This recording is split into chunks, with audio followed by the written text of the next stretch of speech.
Bismillahirrahmanirrahim. Assalamualaikum warahmatullahi wabarakatuh. Perkenalkan, nama saya Miftah Rahmat Farih, NIM 19016178, Prodi Pendidikan Bahasa dan Sastra Indonesia dan Daerah.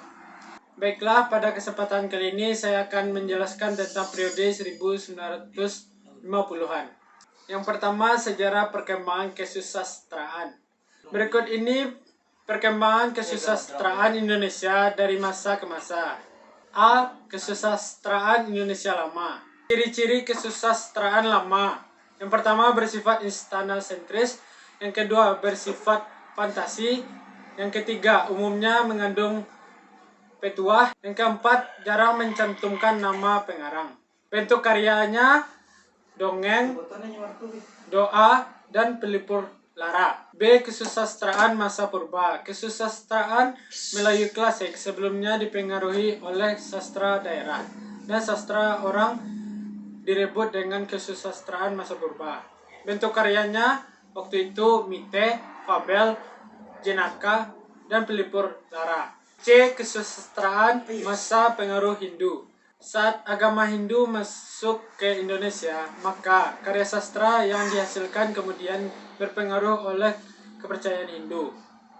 Bentuk karya pada waktunya yaitu gurindam, cerita, pelipur lara, dan lainnya. D. Kesusastraan masa pengaruh Islam. Pedagang yang membawa ajaran agama Islam kemudian memberikan pengaruh pada kesusastraan Indonesia. Bentuk karyanya yaitu syair, cerita jenaka, dan lain-lainnya. Dan yang terakhir, kesusastraan Indonesia baru. Kesusastraan Indonesia baru dimulai saat munculnya Taman Bacaan Rakyat, yang kemudian menjadi balai pustaka. Adanya balai pustaka memberikan keuntungan bagi kesusastraan Indonesia, namun tidak memberikan kebebasan dalam menciptakan karya sastra. Selain balai pustaka, kesusastraan Indonesia terus berkembang pada saat itu. 2. Sejarah majalah. Sejak tahun 1953, balai pustaka yang sejak zaman sebelumnya perang merupakan penerbit utama buat buku-buku sastra. Kedudukan tidak menentu. Penerbit ini yang berpaling di sebuah kementerian berkali-kali mengalami perubahan status.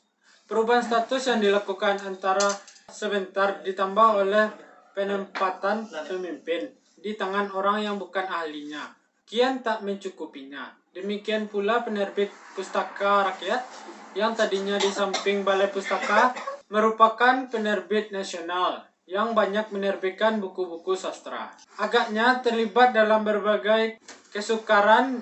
Begitu juga dengan penerbit seperti Pembangunan dan lainnya. 3. Impasse dalam sastra Indonesia. Pada tahun 1953 di Amsterdam diadakan simponi tentang kesusastraan Indonesia, membicarakan mengenai impasse dan kesusastraan Indonesia. Dalam simponi tersebut juga berbicara Asrul Sani ST, Ali Syahbana, dan lainnya, dan karangan Sujatomo. Maka timbullah reaksi-reaksi besar tentang kesusastraan Indonesia dari para sastrawan, di antaranya Asrul Sani, Buyong Soleh, H.B. Jasin, dan Situr Situmonang. Selanjutnya, pengarang dan karya sastra periode 1950-an. Yang pertama, Nugroho Noto Susanto dengan karyanya Hujan Kepergian. Yang kedua, A.A. Nofis dengan karya Rebahnya Surau Kami.